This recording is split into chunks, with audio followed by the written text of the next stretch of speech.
पश्चिम बंगाल मुसलमानों की आबादी तेजी से विस्तार देखने को मिला। जिनको लगता है कि डेमोग्राफिक पर बात नहीं होनी चाहिए, तो फिर ये बताओ फिर पाकिस्तान बना क्यों?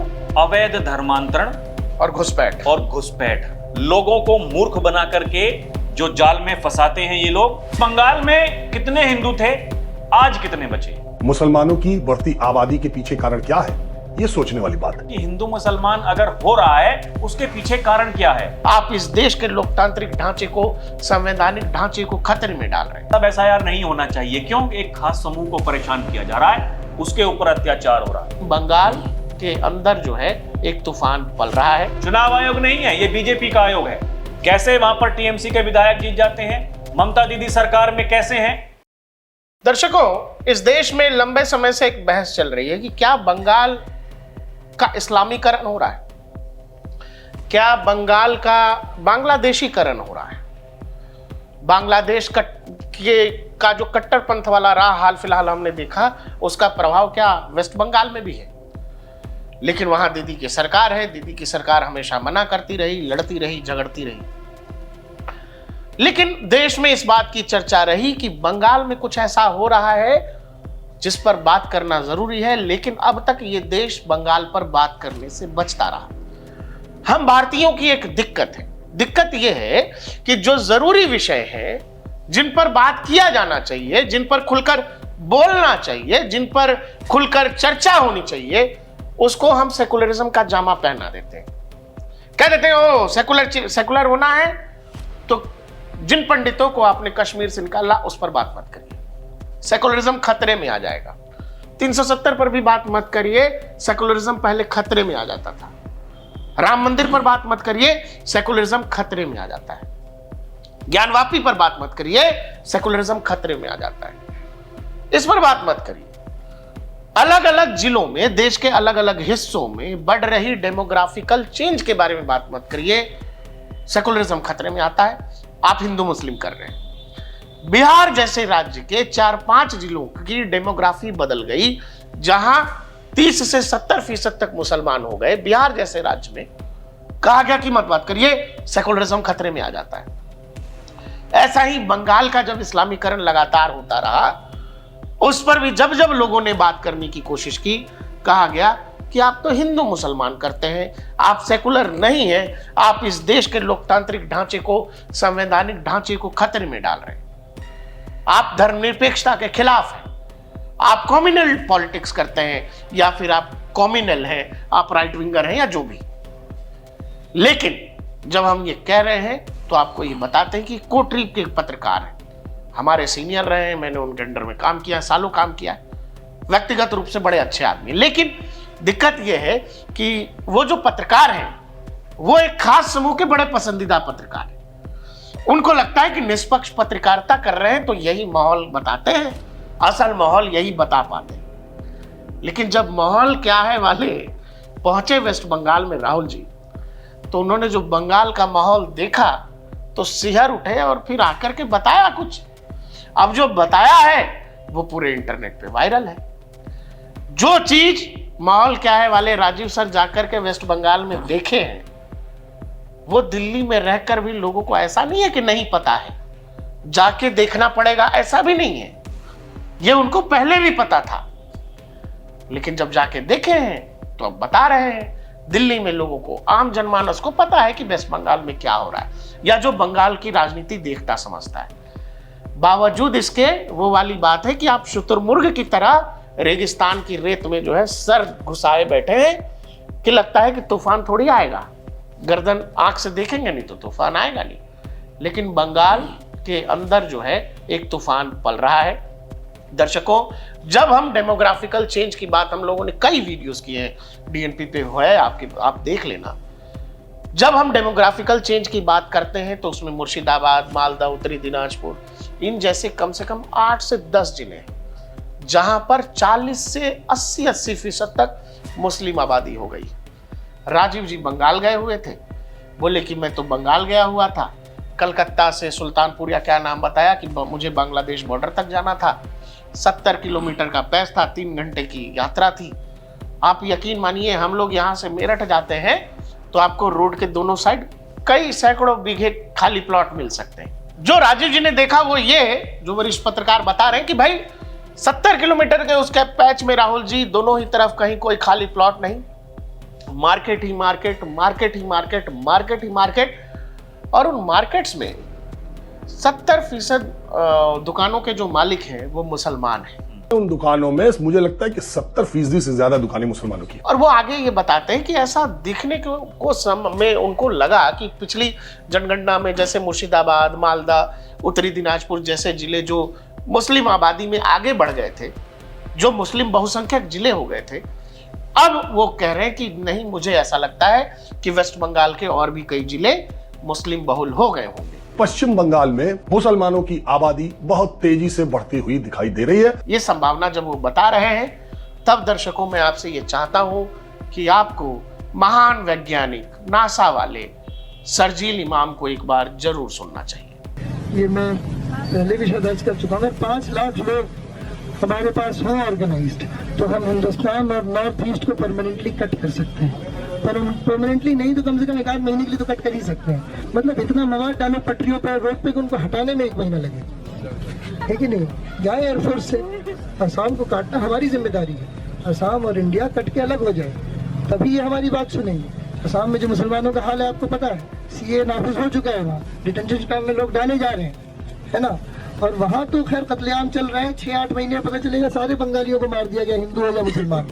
दरअसल राजीव जी जो बता रहे हैं, जिस तरफ अंदेशा दे रहे हैं, जो दिखाना बतलाना चाहते हैं, वो आपने इंटरनेट पर देखा होगा। साथ में शर्जील इमाम को जब आपने सुना तो देखिए, सालों पहले सीए एनआरसी के दौरान राहुल जी, शर्जील इमाम ये कहता है कि जो वो पूरा इलाका है चिकन नेक वाला, यानी नीचे से चलिएगा तो मुर्शिदाबाद, मालदा, उत्तरी दिनाजपुर, है ना, ऊपर तक जाइएगा, वो जो पूरा चिकन नेक का इलाका है, वो ये बता रहा है कि वो अक्सरियत का इलाका है, वहां पर मुसलमानों की आबादी ज्यादा है।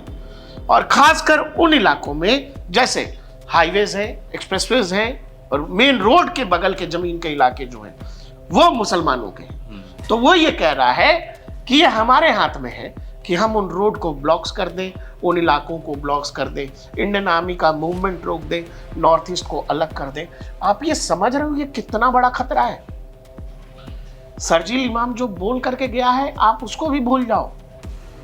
आप अगर इंडी गठबंधन के चाहने वाले हैं, जानने वाले हैं, तो आपको तो इतना समझ में आ रहा होगा कि भाई रोड के साइड की जमीन अगर किसी खास समूह के पास है तो वो क्या कर सकने की ताकत रखता है। और वो इलाका जो बांग्लादेश से सटा हुआ है राहुल जी।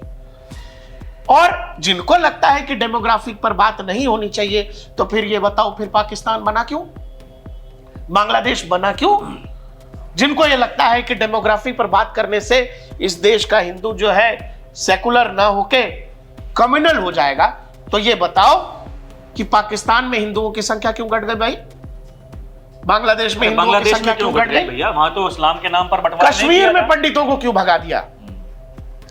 डेमोग्राफी पर बात करना जरूरी इसीलिए है क्योंकि जहां 50, 60, 70% मामला हुआ, 30% के लिए जीना हराम है, जीना मुहाल है, नहीं जी सकते। डेमोग्राफिकल चेंज पर बात करना इसलिए जरूरी है क्योंकि जिस बंगाल में आबादी कभी 21% हुआ करती थी, वहां मामला 30% के पार जा रहा है। असम में 40% के पार है। डेमोग्राफिकल चेंज पर बात इसलिए करना चाहिए कि यह देश डेमोक्रेटिक है, लोकतांत्रिक है, क्योंकि यहां की बहुसंख्यक आबादी लोकतांत्रिक है, क्योंकि यहां के हिंदू लोकतांत्रिक हैं। नहीं तो डेमोक्रेसी का फिर पाकिस्तान में क्या हो जाता है, डेमोक्रेसी का बांग्लादेश में क्या हो जाता है, हमारे ही देश के अंदर कश्मीर में क्या हो जाता है। देश के अलग अलग जिलों में जो जिले, अरे भाई दिल्ली के सटे हुए मेवात में नूह जिले में डेमोक्रेसी को क्या हो जाता है। वहां नूह की बात मैं कर रहा हूं, मेवात की, जहां पर मुस्लिम आबादी राहुल जी 80% से ज्यादा है, शायद 85-90% है। वहां 10% लोगों का जीना मुहाल है। इसलिए डेमोग्राफी पर बात करना जरूरी है। हम आप राइट विंगर लोग जो देशभक्त हैं, राष्ट्रभक्त हैं, वो बात करते हैं, लोग कहते हैं कम्युनल पॉलिटिक्स कर रहे हैं, कम्युनल पत्रकारिता कर रहे हैं, गोदी मीडिया है। लेकिन आज इंटरनेट पर सबसे ज्यादा वो वीडियो वायरल है जो चहेते पत्रकार हैं, जो निष्पक्ष पत्रकार बताए जाते हैं, जिनको कहा जाता है कि यही देश का माहौल सही समझते हैं, वो जब ये कह रहे हैं राहुल जी, इसका क्या मतलब है? देखिए, मतलब तो बिल्कुल साफ है। उन्होंने ये भी कहा प्रकाश जी कि मुझे जो मैंने वहां पर अभी तक देखा, मैंने जितने लोगों से बात की 50% से ज्यादा उसमें मुस्लिम थे। इसका मतलब क्या है? अधिकतर मुसलमानों से ही बात की। अब यहां पर यह पता चलता है दर्शकों कि क्योंकि डेमोग्राफिकल चेंज रियल है, जब वही लोग रहेंगे तो बात किनसे होगी? इस बारे में देश के गृह मंत्री अमित शाह ने भी कहा कि जो जन्म दर है उसमें वृद्धि हुई है, इसलिए इतनी संख्या नहीं बढ़ गई है। बड़ा कारण है डेमोग्राफी चेंज। दूसरा बड़ा कारण है जो अवैध धर्मांतरण और घुसपैठ, लोगों को मूर्ख बना करके जो जाल में फंसाते हैं ये लोग। आप देखिए ना, पाकिस्तान में कितने हिंदू थे, आज कितने बचे हैं? छोड़िए पाकिस्तान को, बांग्लादेश तो बाद में बना। बांग्लादेश तो जब अलग हो रहा था तो इसलिए भी नहीं कि इस्लाम के नाम पर अलग हो रहा था, तो भाषा कल्चर के नाम पर अलग हो, बंगाल प्राइड के नाम पर, ठीक। लेकिन बंगाल में कितने हिंदू थे, आज कितने बचे? क्या वो सारे के सारे हिंदुस्तान में आ गए? जवाब है नहीं। या तो उन्हें प्रताड़ित करके वहां पर उनके साथ में कुछ ऐसा किया गया कि वो इस दुनिया में नहीं है, या फिर उनको जिस तरीके से यहां वो औरंगजेब और जो ये बाबर नामक कुछ लोग करते हैं ना, जो यहां पर करने की कोशिश की गई, वही वहां करने की कोशिश की गई और उनका धर्मांतरण करा दिया गया। अब यहां क्योंकि हम बंगाल की बात कर रहे हैं, हम हिंदुस्तान की बात कर रहे हैं, आप यहां पर आ जाइए। जितने भी ऐसे राज्य हैं जहां यह कहा जाता है कि वहां पर मुस्लिम आबादी ज्यादा है, अब आप वहां पर सोचिए कि वहां पर क्या होता होगा। आप बंगाल में रहिए, जहां बता रहे हैं प्रकाश जी कि जो वरिष्ठ पत्रकार है उन्होंने कहा कि ये ऐसे जिले हैं जहां पर हम गए देखने के लिए, उनके कैमरे पर लोग बोल रहे हैं, उनके कैमरे पर। और ऐसा भी नहीं है कि 15-20 हिंदू बोल रहे हैं राहुल जी, हम वही मैं कह रहा हूं, मुसलमान भी कह रहे हैं कि यहाँ घुसपैठ हुई है, लोग रह रहे हैं, 15-20 साल पहले यहाँ पर आए थे, यहीं पर आकर के रह गए, यहीं वोट डालते हैं, यहीं का खाते हैं, सब कुछ यहीं करते हैं।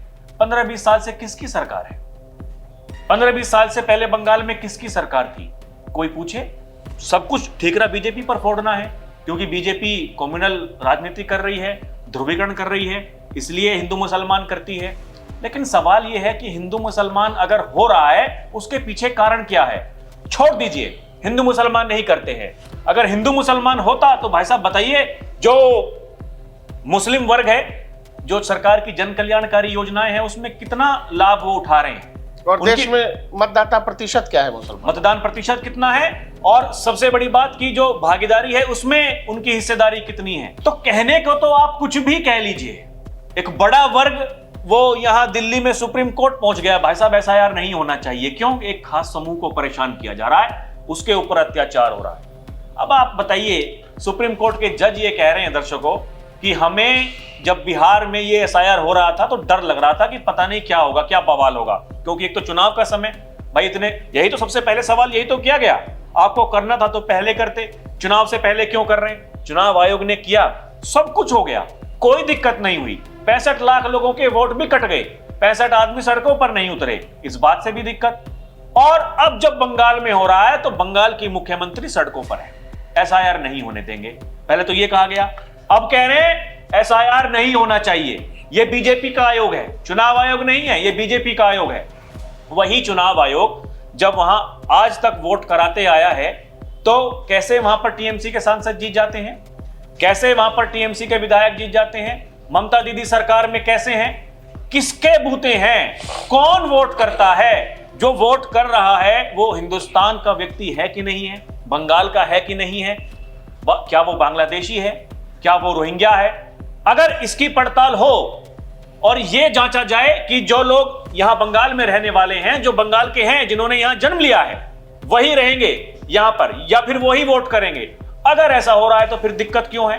और देखिए दर्शकों, जब बिहार में एसआईआर हो रहा था तो बहुत सारे जिन्हें लंबे समय का अनुभव है पत्रकारिता का, संपादक रहे बड़े बड़े चैनलों में, वो गए वहां पर छाती ठोकते हुए, अरे देखिए हम जाएंगे, हम जांचेंगे क्या हो रहा है क्या नहीं हो रहा है, कैसे वोट कर सकते हैं। बाकायदा सोशल मीडिया, ट्विटर पर, एक्स पर वहां पोस्ट किया गया, हम आ गए हैं कटिहार, अब हम ढूंढेंगे मरे हुए व्यक्तियों को। गए, खूब जोर आजमाइश की, चुनाव खत्म हुए, बीजेपी चुनाव जीत गई, एनडीए की सरकार बन गई, तो क्या कहते हैं कि ये वोट चोरी तो पहले दिन से कोई मुद्दा ही नहीं था। आज राजीव जी वहां हैं तो वो भी यही कह रहे हैं, बिहार चुनाव के बाद भी उन्होंने यही कहा प्रकाश जी, लेकिन वोट चोरी कोई मुद्दा नहीं। हाँ, लेकिन क्या ये चुनाव के दौरान बोल सकने की हिम्मत थी? बात जमीन पे बोल पाते? सबसे बड़ी बात यह है भाई, आप जब रिपोर्ट कर रहे थे क्या आपने बताया? आप वरिष्ठ पत्रकार हैं, क्या आपको तो पता लग गया कि असल में क्या मुद्दा है? इतना अनुभव, इतना एक्सपीरियंस लेकर के, भाई हम लोगों से तो दोगुना तिगुना एक्सपीरियंस है। हम लोग वहां खड़े होकर कह रहे भाई कोई मुद्दा ही नहीं, लोगों को पता ही नहीं है। उनको तो ये नहीं पता है कि राहुल गांधी राज्य में घूम रहे हैं और वहां राहुल गांधी कह रहे हैं कि देश का सबसे बड़ा मुद्दा है। और देखिए पूरी बिहार की जनता बोल रही है। वो तब से मतलब पत्रकारिता कर रहे हैं जिस समय वाम खेमे की सरकारें बंगाल में हुआ करती थी। वो दौर था जब, जैसे आज बीजेपी संघर्ष कर रही है ना सत्ता में आने के लिए, लोग ये कहते हैं अरे बीजेपी के लिए कुछ नहीं है, कुछ नहीं होगा। अरे भाई, विपक्ष के नेता या दल ये कह सकते हैं कि जी गोदी मीडिया है, गोदी मीडिया है, गोदी मीडिया है। ये तो आपके चहेते मीडिया वाले हैं। उस समय ममता बनर्जी दर्शकों ऐसे ही संघर्ष कर रही थी सड़कों पर उतर करके इन घुसपैठियों के खिलाफ कि देखिए ये गलत हो रहा है, बंगाल की अस्मिता के खिलाफ है। ऐसे मौके हुए बंगाल की राजनीति में जहां ममता बनर्जी को कोलकाता की सड़कों पर वामपंथी पार्टियों के नेताओं ने, लड़कों ने, आंदोलनकारियों ने मारा पीटा तक है। ऐसा भी वो दौर था ना। लेकिन आज जब खुद सत्ता में है, जब सब कुछ उनके हाथ में है, वो कह रही है कि लोकसभा चुनाव को भंग कर दीजिए। भाई इसी से लोकसभा चुनाव में जीते हैं नरेंद्र मोदी। लेकिन सवाल है कि नरेंद्र मोदी को बंगाल में कितने सांसद मिले, कितने सीटों पर जीत दर्ज की, कौन जीता? ये सवाल है दर्शकों। ये सवाल पूछने इसलिए जरूरी है कि बंगाल में क्या हो रहा है। बंगाल में ऐसा क्या है कि वहां पर बीजेपी चुनाव नहीं जीत सकती? बताइए ना भाई, लोकतंत्र है ना। लोकतंत्र में तो जो अच्छा काम करेगा, जिसको दिख रहा है, कहीं चुनाव लड़े, कोई कहीं एक बात बताइए। देखिए अमूमन तो ये कहा जाता है प्रकाश जी कि राज्य के लोग ये सोचते हैं, देखिए एक तो 15 साल की एंटी इनकम्बेंसी, ये बड़ी बात है। और 15 साल में दीदी ने कुछ ऐसा बंगाल में करके नहीं दिखा दिया है कि देखिए ये मसीहा बन गई हैं और इन्होंने ऐसा कर दिया जो कहीं नहीं हुआ, हमने बंगाल में कर दिया। पहली बात तो ऐसा हुआ नहीं। और जो भी लोग हैं वो ये सोचते हैं, जो वहां की जनता होती है, कि डबल इंजन की सरकार अगर होगी तो हमारे लिए बेहतर काम हो सकेंगे। आज जो एक लड़ाई टीएमसी बनाम केंद्र सरकार है कि देखिए जी हमको पैसा नहीं देते हैं मोदी जी, हमारे साथ में भेदभाव करते हैं क्योंकि हम विपक्ष के हैं, हम सवाल पूछते हैं इसलिए हमको पैसा नहीं देते। तो दर्शकों, जो लोग वहां के, आप तय कीजिएगा।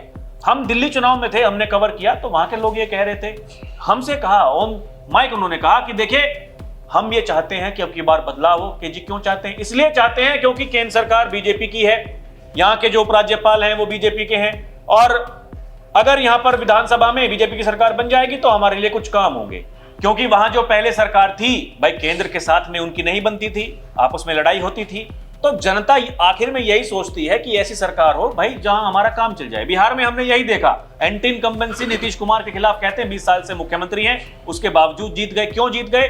क्योंकि लोगों ने देखा एक ऐसा विजन है, एक जिस मिशन पर काम कर रही है सरकार। ऑप्शन आने वाले समय में अब देखिए बंगाल में क्वालिटी देखता है ना कि एक ये सामान नहीं खरीदेंगे, दूसरा जो खरीदेंगे वो कैसा है, लगा ही नहीं भाई। सीधी सी एकदम मतलब समझने वाली बात है। अगर बंगाल में लंबे समय से राज कर रही हैं ममता दीदी, तो फिर वहां की जनता क्या ये नहीं चाहती कि वहां पर बदलाव हो? क्या वहां बेरोजगारी दूर हो गई? क्या वहां महंगाई नहीं है? क्या वहां पर पलायन नहीं हो रहा है? सब कुछ है, समस्याएं हैं, धरातल पर हैं। लेकिन ऐसा क्या है? वो यही है जब एक समूह की जनसंख्या, आबादी इतनी हो जाए कि आपको ये लगने लगे कि भाई साहब देखिए अगर ये वोट हमें मिल गए तो कोई ताकत नहीं कोई रोक दे, ये मिल जाएगा और दूसरे में बंटवारा हो जाएगा। डर का माहौल रहेगा कि अगर आपने किसी को वोट दे दी तो फिर कल को आपके साथ में कुछ भी हो सकता है।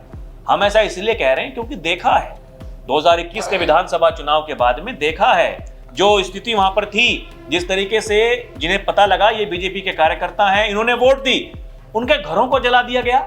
और अमित शाह, देश के गृह मंत्री, चाणक्य कहा जाता है उनको बीजेपी, उनकी कई सारी वीडियो सोशल मीडिया पर वायरल हो रही हैं। दर्शकों कह रहे हैं टीएमसी की सरकार जिस दिन जाएगी हमारी सरकार बनेगी, जो जमीन के भीतर भी अगर कोई गड़ा होगा उसको भी बाहर निकालेंगे, उसको भी नहीं छोड़ेंगे जिस दिन वहां पर सरकार बन जाएगी। और यह है राहुल जी की, अरे भाई कोई ऐसा जो कथित गोदी मीडिया, जिनको लोग कहते हैं कि जी गोदी मीडिया है, गोदी मीडिया आजकल बड़ा फैशन चला हुआ है, उनमें से कोई जाकर के अगर बंगाल की हकीकत बताता, या ऐसा है कि राष्ट्रवादी चैनल सालों से कह रहे हैं कि बंगाल के अंदर क्या हो रहा है, लोग उनको गोदी मीडिया कह देते हैं, तो दर्शकों इस बात की पूरी संभावना है पूरी संभावना है कि वो कोटरी के लोग अब उनको भी गोदी मीडिया घोषित कर दें। क्यों? क्योंकि उन्होंने भी समय जरूर लिया, लेकिन वो बोल दिया जो सच वो सुनना ही नहीं चाहते, जिस सच पर बात और बहस वो चाहते ही नहीं। देखते रहिए DNP इंडिया, हर खबर भरोसे के साथ।